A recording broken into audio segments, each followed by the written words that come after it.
இப்போ நீ பெயின் வந்து ஒரு 20-year-old கேர்ளுக்கு வருது. அப்போ அந்த நீ பெயினுக்கு ரீசன் வேறு.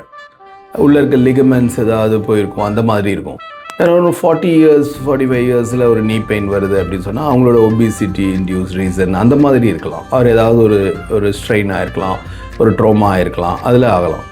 இந்த 60-65 yearsல நீ பெயின் வர்றது வந்து மூட்டு தேய்மானம் அதில் வரும். ஸோ 3 கேட்டகரியிலையுமே டிஃப்ரென்ஸ் இருக்குது. ஸோ இந்த மூட்டு சத்தம் கேட்குது அப்படின்னு சொன்னோன்னா கிளிக்ஸ் ஒரு அந்த மாதிரி ஒரு சத்தம் அதெல்லாம் கேட்குதுன்னா ஏஜ் ஃபேக்டர், ஏஜில் வந்து ஜாஸ்தியாக இருக்கவங்களுக்கு அந்த மூட்டு தேய்மானத்தினால வரக்கூடிய சத்தம். யங் இண்டிவிஜுவல் அவங்களுக்கு வந்து இந்த மாதிரி கிளிக்ஸ் சத்தம் வருது அப்படின்னு சொன்னோன்னா அந்த உள்ளே இருக்க தசைகள் அது டேமேஜ் ஆயிருந்ததுன்னா இந்த மாதிரி சத்தங்கள் வரும். ஸோ இது ஒவ்வொரு ஏஜுக்கும் தகுந்த மாதிரி ட்ரீட்மெண்ட் வந்து ஆப்ஷன் இருக்குது. ஸோ அதில் தான் நம்ம வந்து பண்ணலாம்.